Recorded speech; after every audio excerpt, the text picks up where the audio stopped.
Saisha lokan atichandaveko vikara shashi tvam kalukalayana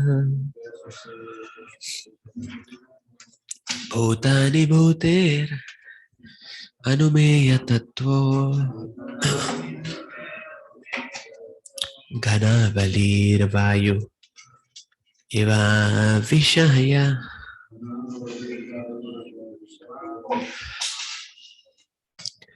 My dear Lord, your absolute authority cannot be directly experienced, but one can guess by seeing the activities of the world that everything is being destroyed in due course of time. This force of time is very strong, and everything is being destroyed by something else. Just as an animal is being eaten by another animal,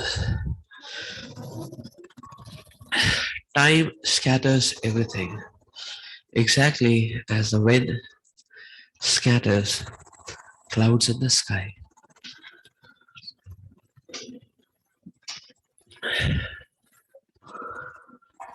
The process of destruction is going on according to the law of nature.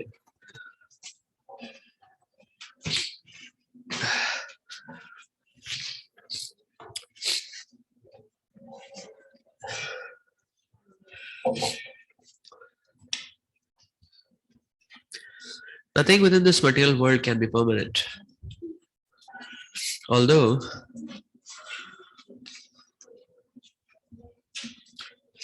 scientists, philosophers, workers, and everyone else are trying to make things permanent.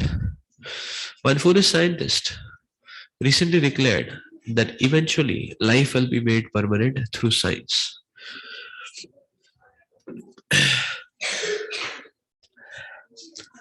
Some so-called scientists are also trying to manufacture living entities within the laboratory. Thus, in one way or other, everyone is busy denying the existence of the Supreme Personality of Godhead and rejecting the supreme authority of the Lord. However, the Lord is so powerful that He destroys everything in the form of death.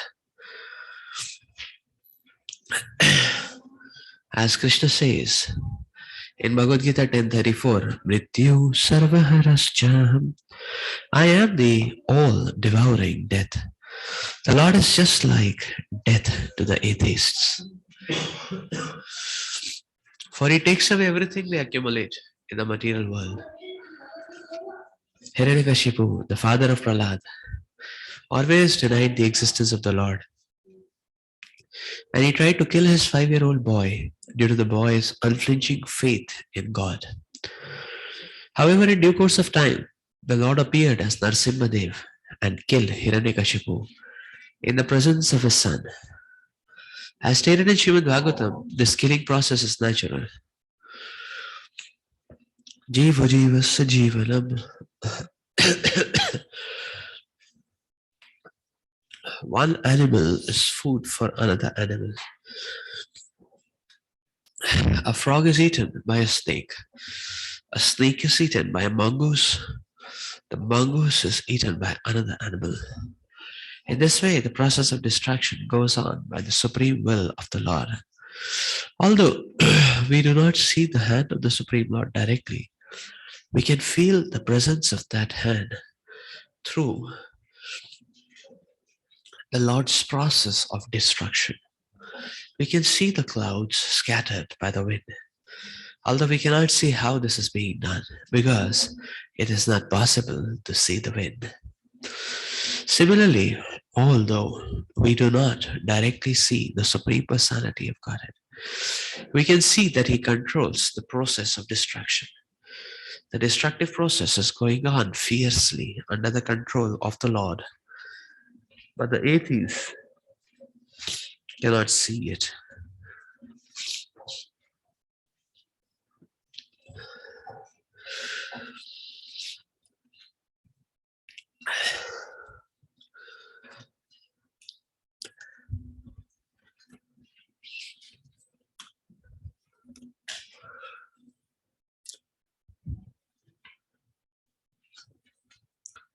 Srila Prabhupada explains here how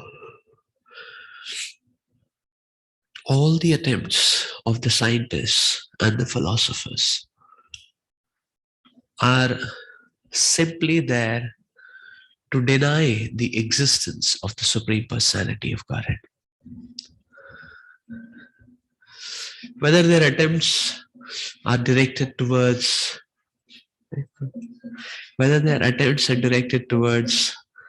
uh, creating life or creating other living entity, all these attempts are simply there to deny the existence of God.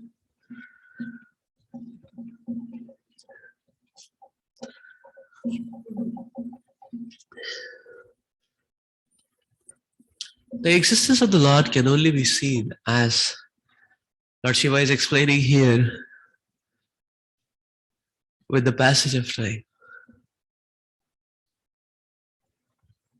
As the scattering of the clouds is visible, but the effect or the modus operandi of the wind is not visible. That's the example given by Lord Shiva. In a similar way, the Supreme Lord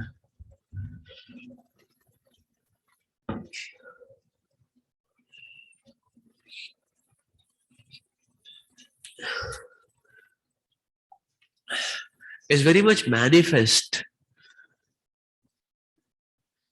in terms of the visibility of destruction.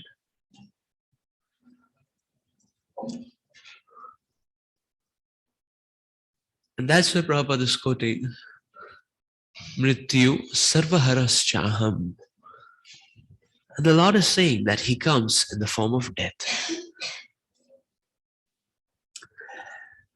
So one can try to avoid the Lord for some time, but nobody can avoid Lord for all the time. Because the point of death, no one can avoid. And he has to have a combat with the Lord. The Lord comes in the form of death. Now the question which arises here is that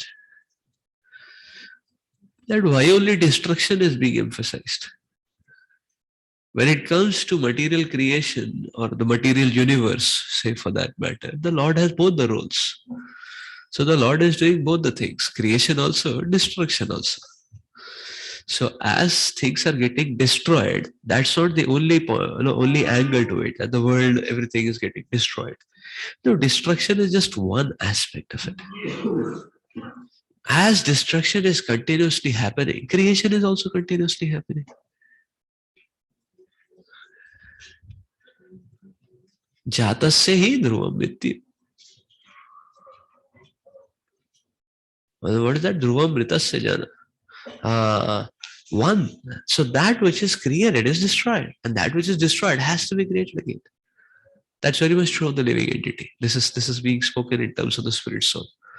That the body will be destroyed, but then the next body will be given. In that context, it is being said. It may not be very aptly, directly applicable to matter, but it is very much applicable to the living entity encased in a material body. Material body, one who has taken birth has to die. One who is dying has to take birth again. There is no. So the. So now the point is that. So yes, creation is also happening. Rather, if one is thoughtful, one is insightful, one is broad-minded, and one is deep, one is having a deep vision, one can see creation also happening. In our cell, in our body, cells are destroyed, but cells are created also. Is it not? There are gene-creating genes. There are cell-creating cells, stem cells. Is it not? Right? So, So why destruction is emphasized here? Because destruction is more easily visible. Construction is not so much visible. It requires a deeper intelligence to understand creation is taking place. Because as soon as creation happens, the living entity takes the uh, controllership seat, at least in his illusory whims and fancies, isn't that? So as soon as creation is done, the living entity claims proprietorship. Uh, so that's the default disease. As soon as creation happens, the living entity takes proprietorship. Is it? It's just like a child grows. What does the child think? I belong to my parents. I belong to my nation. What does the child think? You know? I belong to God. I belong to humanity. What does he think? I belong to the Devas. He thinks I am independent. Is it not? That's what he thinks, right? So as soon as he gets some sense that some creation has happened, immediately one wants to grab. Huh? Therefore, to observe that creation is also taking place continuously is a little more difficult, is it not? Because creation is very much coupled with that false proprietorship claim of the ego of the living entity. Similarly, you see, child is born. You know, immediately, what is what do parents say? Okay, Krishna's mercy, Krishna's child. This child. Whom does the child belong to? They say, my child, my child. I will decide what this child will do. Is it not? You see, that's the natural consequence which comes. I will decide what this child will do. So, and that authority, that exertion of authority continues till the time that poor child grows up and he rebels very badly. Is it not? Till that point of time, the exertion of authority continues. So you see the point. Therefore, creation is not so easy to see. Because actually, just like if you see, even in childbirth, there are so many biological complications involved. If you try to see the process, it is actually quite probabilistic and very dangerous. The mother may die. Huh? A child is there, that umbilical cord sometimes gets wound up. You know, huh? Then they have to do cesarean and cut and all that. But it may be troublesome. It may be fatal. Sometimes that fellow is born with some very ghastly kind of diseases. Sometimes uh, a biological description of the disease may not be much different from a horror movie. What kind of ghastly diseases happen. Yeah. So sometimes the child is born fine, and then uh, sometimes they make money out of this by making movies, showing the emotional trauma and all that. A child which is going to die, and then they're trying to do something with it. At least give that person a little happiness and this and that. So, but it's quite ghastly, like that. So, but still, the living entity, you see, doesn't accept the controllership of the Lord. Suppose the delivery happened all fine, mother fine, father fine, uh, fatherly anyway is fine only. What happened? The son fine, like that. So, uh, father doesn't pay the price at the delivery time. He pays the price lifelong after that. So, anyways, he had to pay the price.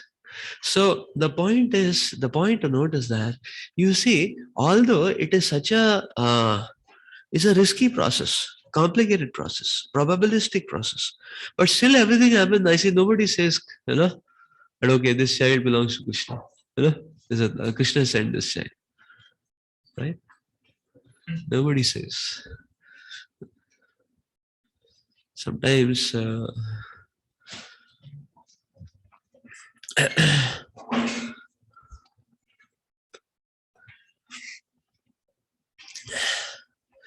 At least in India, the people, the parents sometimes want to control even the child marriage also, whom to marry, then what he should talk to the wife, what he should not talk to the wife. That also they want to dictate, So, so, in the West, scenarios are a bit different because of the culture around. But it's very, so this disease, because of this disease, now just try to understand, because of this disease, one aspect, whatever, so that means whatever the Lord is facilitating is not going to be visible because of this false ego disease. Person thinks, I have done it. I have done it.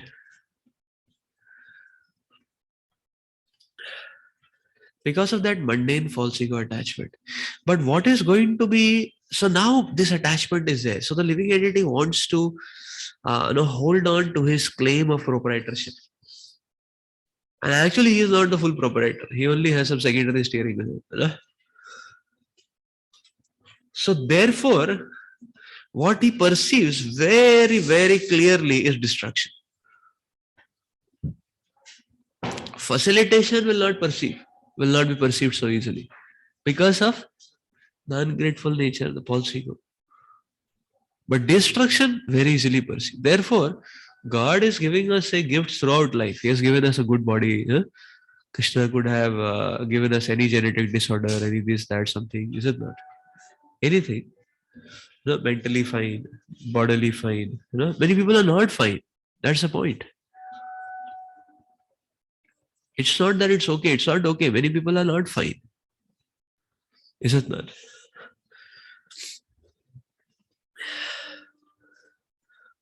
Like say some of the tribal children, there is no possibility that they can crack CIT. It's impossible for them. Now we may say, okay, some of them may not crack 12th also. That's another story. So, that doesn't mean they're worthless. They can do something else. Channelize in some other direction. So, but the point is, you see, that sense of proprietorship and authority is so strong. And therefore, only when Krishna takes away, it is very much visible. So you see, throughout life, the Lord is facilitating. One trouble the Lord gives, and immediately people start blaming the Lord. Why did the Lord give me this disease? I became a devotee also. No, it's just very common. Very common. So, or why did the Lord give me material failure? I became a devotee of the Lord. Why did he, So many times people, now the whole point is,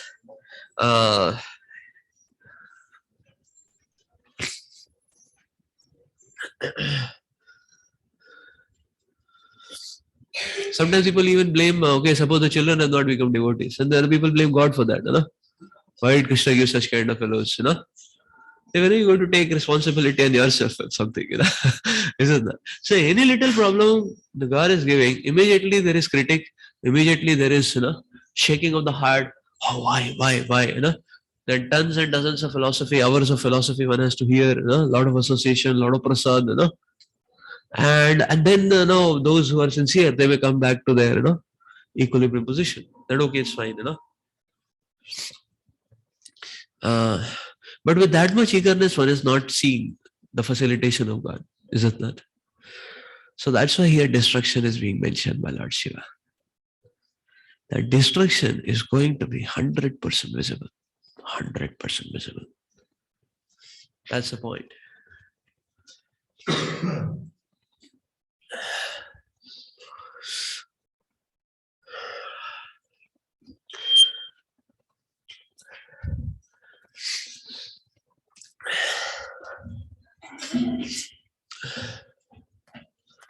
So therefore, Radhanath Maharaj says that, for a devotee, especially as a devotee is becoming old, that is a very great blessing.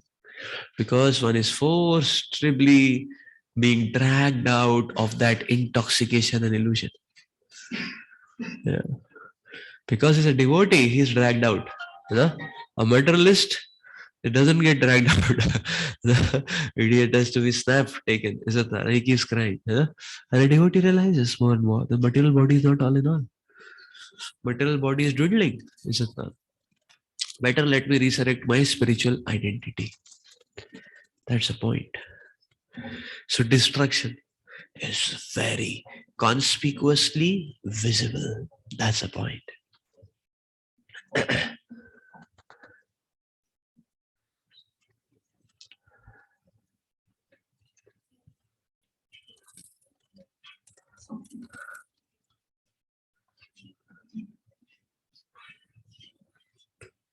Pramattamuccer iti kritya chintaya pravritta lobham vishayeshu lalasam tvamapramatta sahasabhipadyase shulale ahir ivakumantakaha. My dear Lord,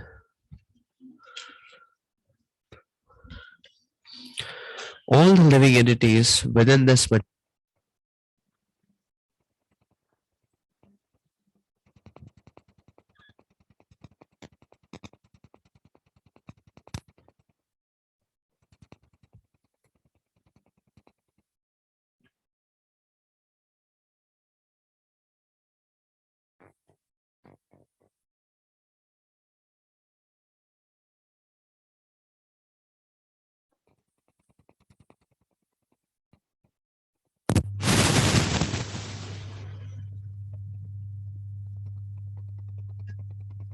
This is due to uncontrollable greed.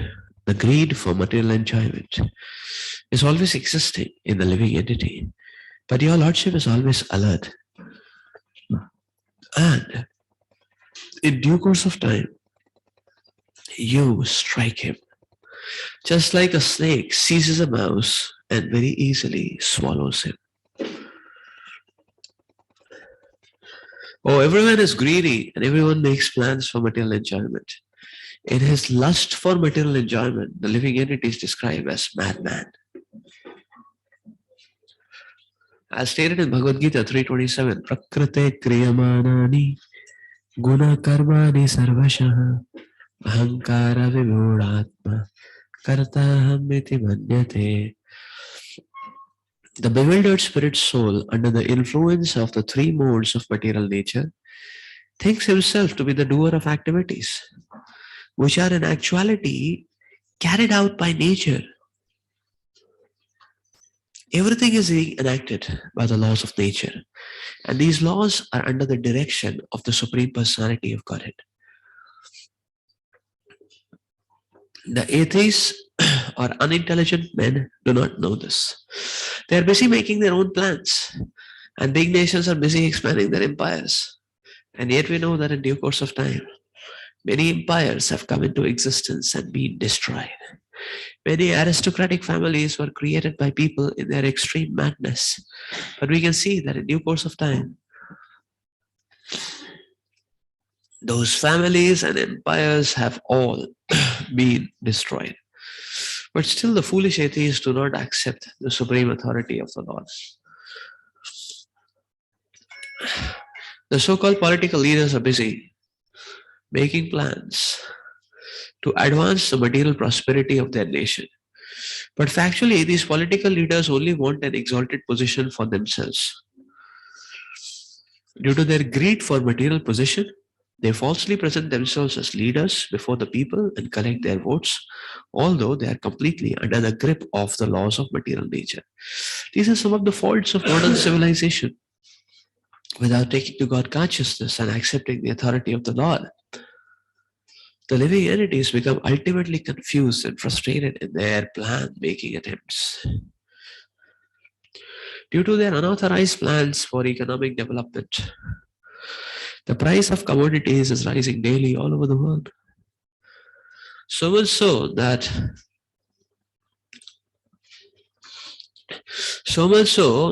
it has become difficult for the poor classes, and they are suffering the consequences. And due to lack of Krishna consciousness, people are being fooled by the so-called leaders and plan makers.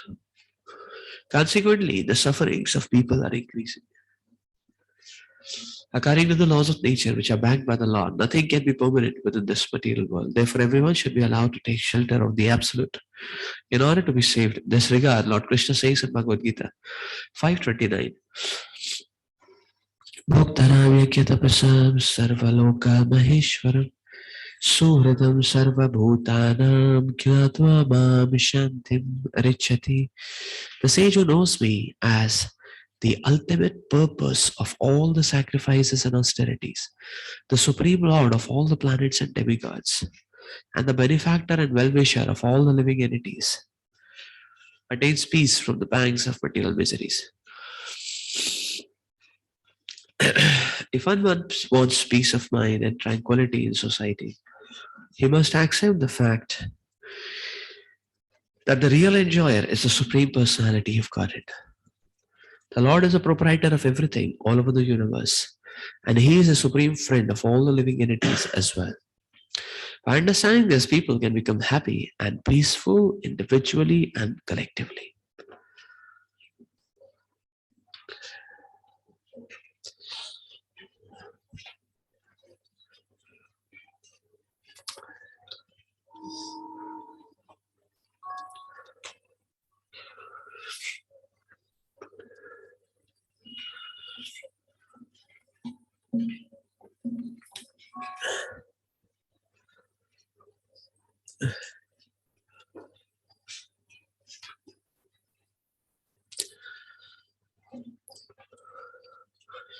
So Lord Shiva explaining that the plan making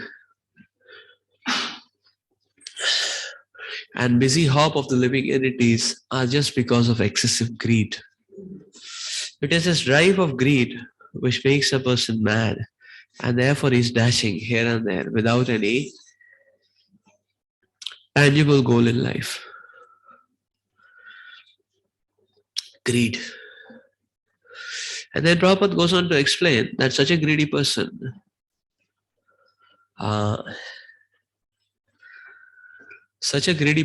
can never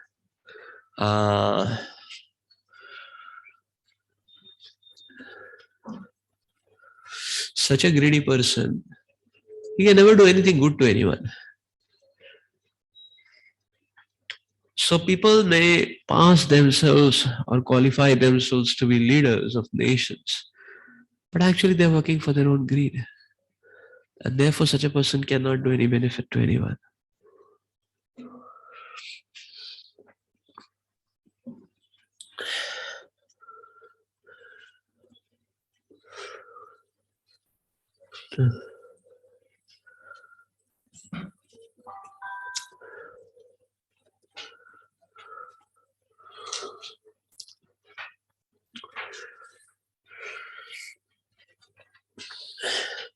Actually,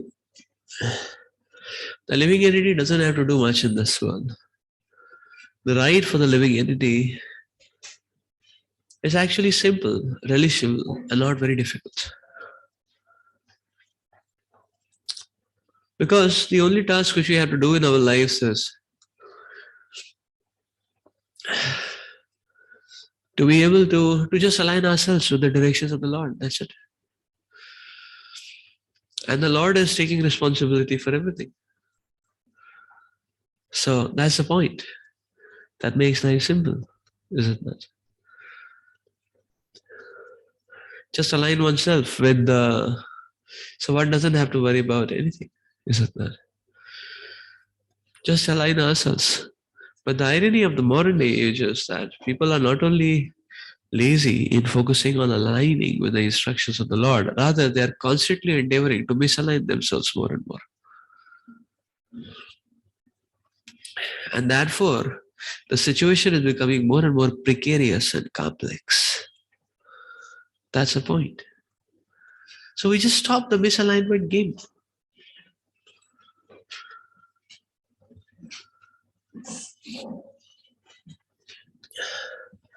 We just stop this game of misalignment. That's it.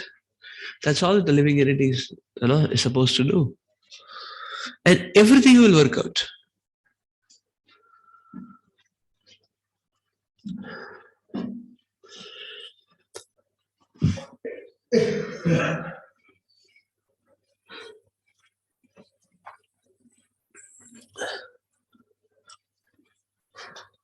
Just like many times materialistic people, they do everything to mess up with things and situations.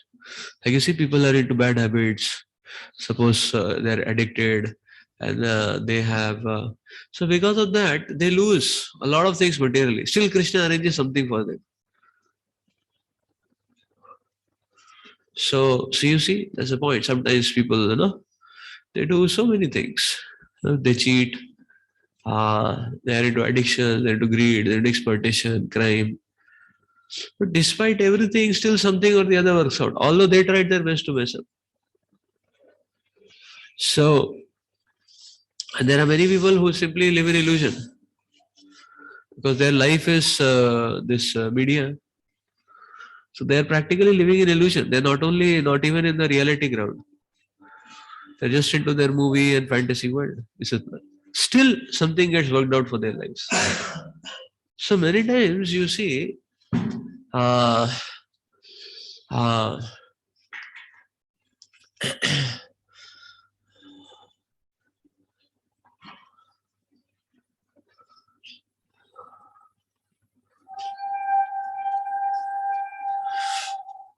we can see how strong is Krishna's mercy and care algorithms. Now, if we align ourselves, how much more life would be easier, is it not? And that is what we are supposed to understand and learn. That this drive of greed is a mad dash. We are simply going to waste time and shed toil and blood. Because what does greed lead to? Accept, nothing else, is it not? So it's sweat shed, it's blood shed also. That's why Prabhupada is concluding that one has to accept the Supreme Lord as the Bhaktaram, as the enjoyer of everything, as a controller and proprietor of everything in this world, and as our well-wisher. Because you understand, Supreme Lord is enjoyer. That means activities have to be directed to please the Supreme Lord. He is a controller, means he can change anything. It is he who can change anything. And he's our well-wisher. That means he will work in our benefit. So nothing to fear, is it not? The Lord is always going to work in our benefit. Nobody else works for our benefit.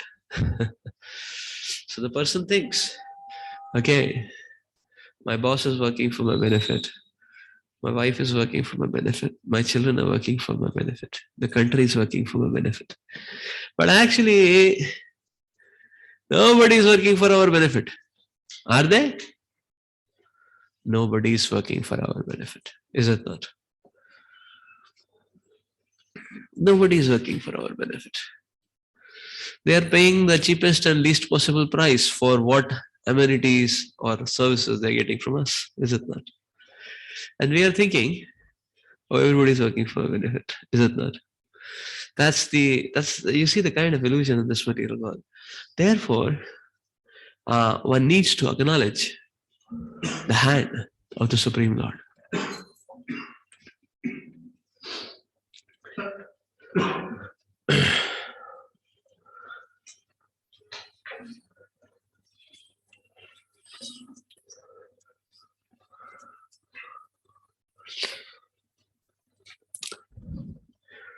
Kastvat padabjam vijahati pandito yaste vamana vyavamana ketanaha vishan kayasman gurur archati smayad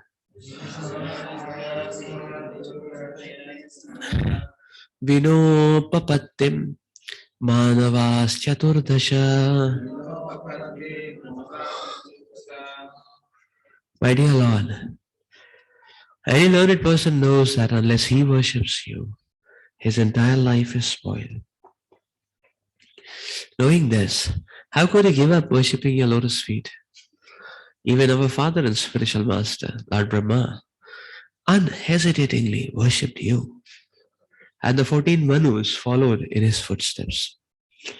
The word Pandita means a wise man. Who is actually a wise man? The wise man is described in Bhagavad Gita 7:19 in this way.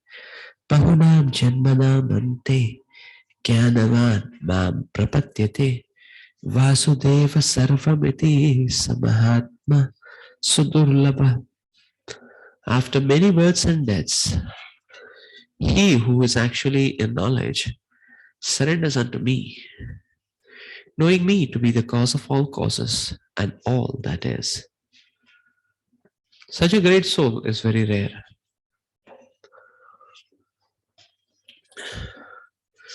Thus when the wise man actually becomes wise after many births and whimsical attempts at self-realization, he surrenders unto the Supreme Personality of Godhead Krishna. Such a Mahatma, learned person knows that Krishna, Vasudev is everything. Vasudeva Sarvamiti. Learned persons always think that life is wasted unless they worship Lord Krishna or become his devotee. Srila Rupa Goswami also says that when one becomes an advanced devotee, he understands that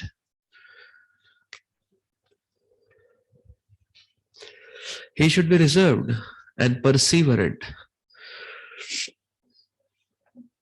Shanti, and that he should engage in the service of the Lord and not waste time. Avyartha kalatvam. He should also be detached from material attraction, virakti, and he should not long for any material respect in return for his activities, mana shunyata. He should be certain that Krishna will bestow his mercy upon him, Asha Bandha, and he should always be very eager to serve the Lord faithfully, Samutkantha. The wise man is always very eager to glorify the Lord by chanting and hearing. Namagane Sadarachi. And he is always eager to describe the transcendental qualities of the Lord. Asaktis tad guna akhyane. Asaktis tad guna akhyane. He should be very attracted to those places where the Lord had his pastimes.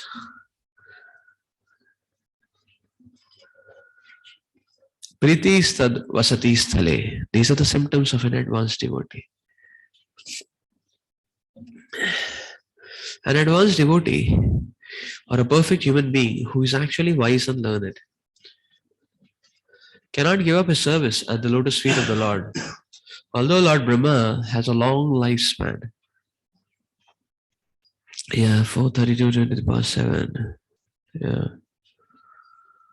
Years constitute. So that constitute 12 hours in the day of Brahma. So it's 320 million, 4 billion, 320 million. Brahma is afraid of death and consequently engages in the devotional service of the Lord. Similarly, all the Manus who appear and disappear during the day of Brahma are also engaged in the Lord's devotional service. In Brahma's one day, 14 Manus appear and disappear. The first Manu is Swayambhuva Manu. Each Manu lives for 71 yugas, each consisting of 4,320,000 years. Although the Manus have such a long lifespan, they still prepare for the next life by engaging in the devotional service of the Lord. In this age, human beings only live for 60 or 80 years, and even in this small lifespan, this small lifespan is also decreasing gradually. Therefore, it is even more imperative for human beings to take to the worship of the lotus feet of the Lord by constantly chanting the Hare Krishna mantra as recommended by Lord Chaitanya Mahaprabhu. Tanadapi sunichena taror eva sahishnuna amanina manadena kirtanya sadahari. When one is engaged in devotional service,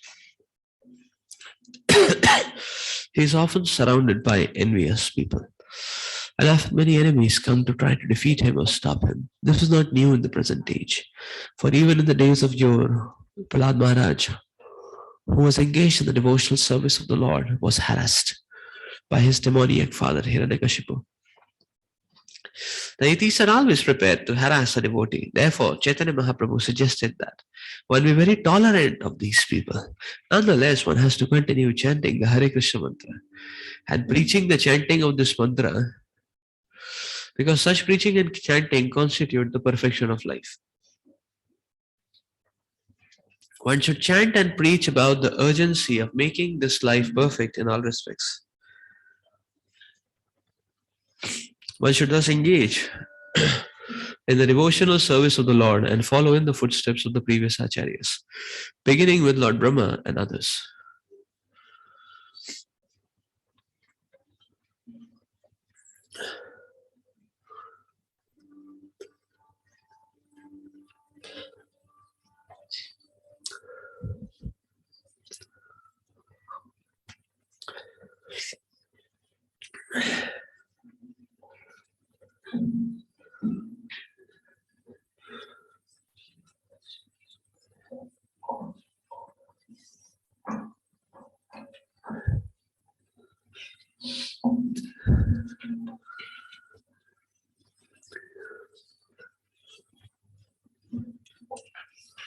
So Lord Shiva is explaining how can one give up worshipping your lotus feet.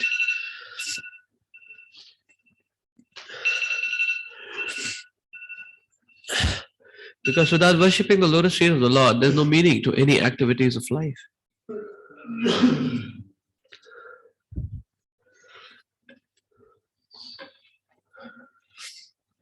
Everything is temporary. Everything is going to be reduced to dust and powder. And everything is in control of the Lord. Therefore, Krishna is the most important factor to connect to.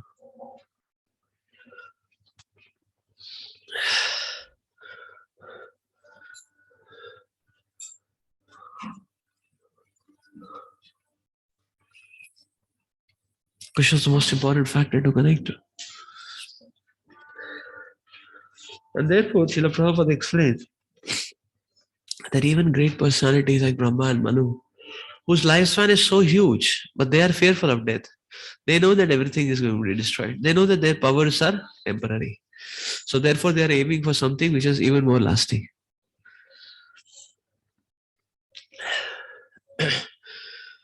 That is why in the Shastras, you see this hierarchy is presented. That, okay, before we aim for something, we should see the life of the person whom we are aiming for. Is it not?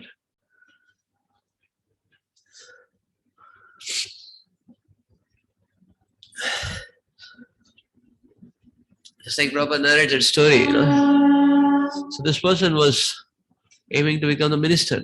And then he saw minister going down towards king. He wanted to become king. One day he saw the king is going down in front of a sannyasi. So he thought, okay, so sadhu is greater than king. So I'll become sadhu then. And then he saw sadhu is going down towards the Supreme Lord. The same is the theme of Brihad Bhagavatam also. Is it not? Of who is the greatest devotee? Right? A search after who is the Supreme, and then search after who is the greatest devotee. So Narada Muni is searching who is the greatest devotee, and the Gopakumar is searching who is the Supreme. Is it not? And then he reaches Krishna. So this is the point.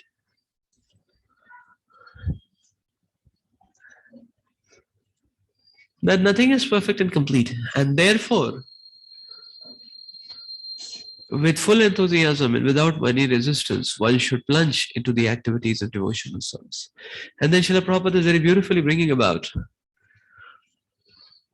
the qualities of an advanced devotee, a Mahatma. Actually, these are qualities of Bhava Bhakti. These are 8 qualities of Bhava Bhakti.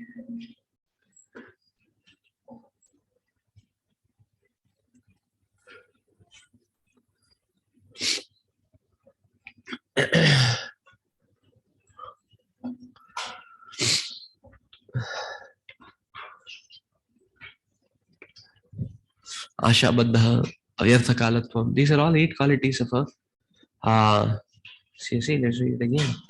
These are 8 qualities of Bhava Bhakti actually.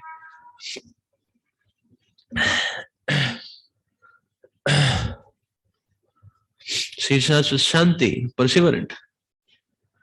Avyartha Kalatvam.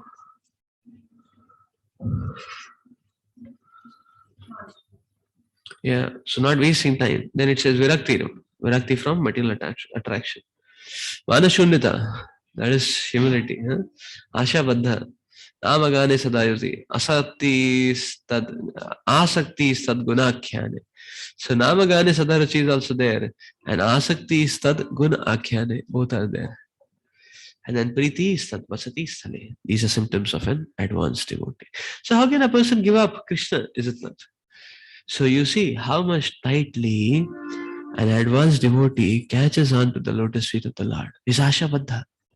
Nothing can shake his faith. He's perseverant. He will never stop. He is Avyartha Kalatma, doesn't waste any time. He doesn't distract himself. Mana Shunyata. Whatever happens, he just tolerate. Move on. No distractions, no impediments. He'll not take any impediments seriously at all. So you see, Virakti, no material attachments. Rather, attachment which side? Namakane Sadaruti and Tad Asakti, Tad Guna Akhyane. And Tad Vasati Sale, Priti. He is very fond of Krishna's holy dhams where the pastimes of the Lord have happened. And Samadkanta, very eager to serve the Lord. Not only having the belief and sitting down, oh, Krishna will come and protect me. No, very eager to serve the Lord. Samadkanta, he doesn't sit. Very eager to serve the Lord. So Prabhupada is explaining these are the qualities which help us in tightly holding on to Krishna's lotus feet. Is it not?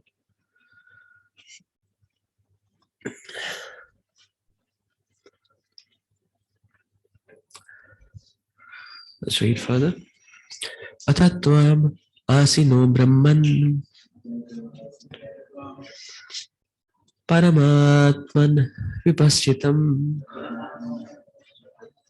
vishvam rudra bhayadhvastam akutaschit bhayagati.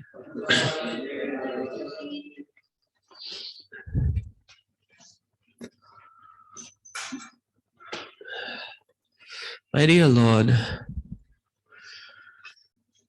all actually learned persons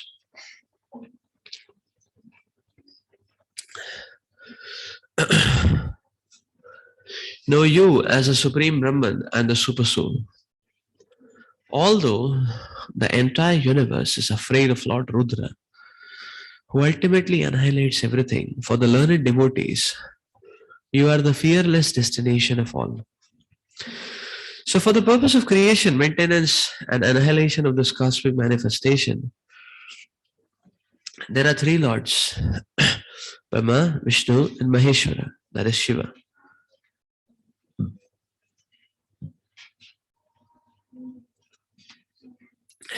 The material body is finished at the time of annihilation.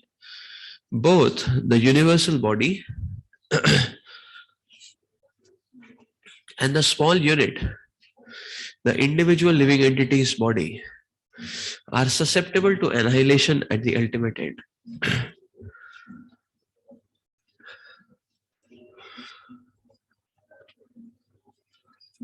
However, the devotees do not fear the annihilation of the body, for they are confident that after the annihilation, they will go back home, back to Godhead.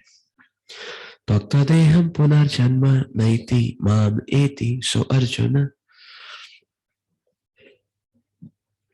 if one strictly follows the process of devotional service, he has no fear of death, for he is predestined to go back home, back to Godhead. The devotees are fearful of death because they have no guarantee. Or non-devotees are fearful of death. Why? Because they have no guarantee of where they are going or of the type of body that they are going to get in the next life. The word Rudra Bhaya is significant in this verse because Rudra himself, Lord Shiva, is speaking of fear of Rudra.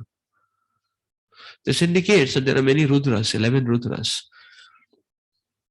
And the Rudra, Lord Shiva, who was offering this prayer to the Supreme Personality of Godhead, is different from the other Rudras, although he is as powerful as they are. So the conclusion is that Rudra, one Rudra is afraid of another Rudra, because each and every one of them is engaged in the destruction of this cosmic manifestation. But for the devotee, everyone is afraid of Rudra, even Rudra himself.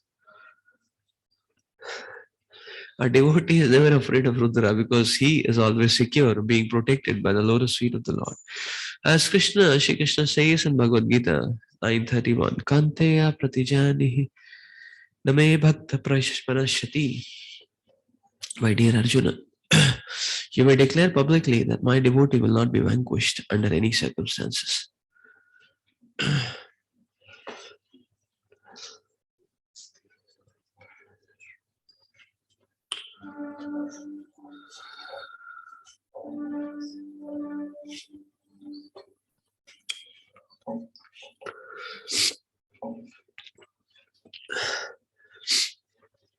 Lord Shiva is explaining here that everyone is in insecurity and fear, including he himself. Whom does he have to fear? He has to fear 11 others, 10 others. Prabhupada explains that. Although he is very powerful, but he is not taking charge of all the factors. That's the whole point. And therefore, so one Rudra in general will not be the controller of all the factors, some factors, but others factors are in the hands of others. And there are factors beyond the hands of everyone, which is only in the hands of the Supreme Lord. Anyways, the Lord can overpower any other factors. Jai Shri Dai Chand Gaur Chand Bhagwan ki Jai. Jai Shri Jagannath Baldev Subhadra Maharani Sudarshan Maharaj Srila Prabhupada ki Jai.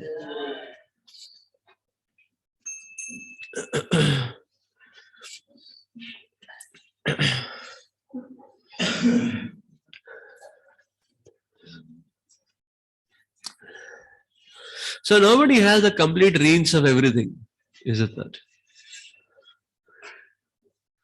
Therefore, everybody is helpless. Therefore, everybody is helpless.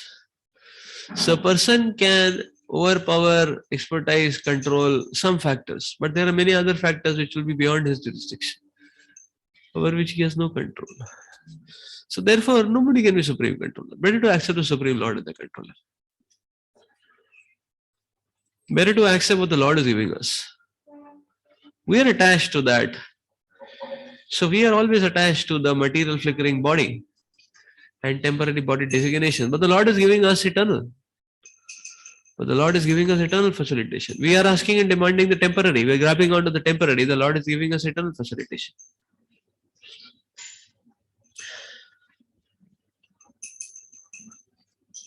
So this we can understand, and there is no more fear.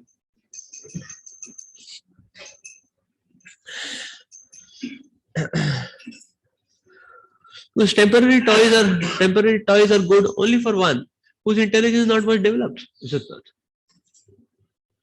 So the Lord is giving us better and more lasting things, and let us accept that, is it not? Let us accept. Then there is no more fear. So the body will be meeting its ultimate destination of being reduced to dust and powder. But our devotee is prepared. He has no fear. He knows where is he entering. He is entering into an eternal realm. He is prepared for it. He has aligned himself to the mercy of the Lord, and he knows that the Lord is picking him up. So he has no fear. That's the point.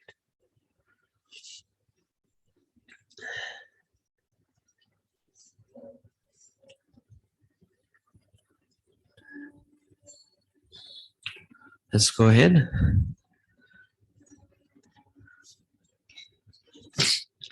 Idam japata bhadram vo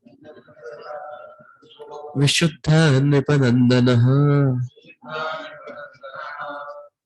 swadharmam anutishtanto bhagavati arpita sayaha.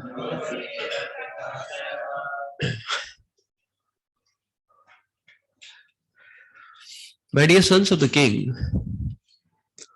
just execute your occupational duty as kings with a pure heart. Just chant this prayer, fixing your mind on the lotus feet of the Lord. That will bring you all good fortune, for the Lord will be very much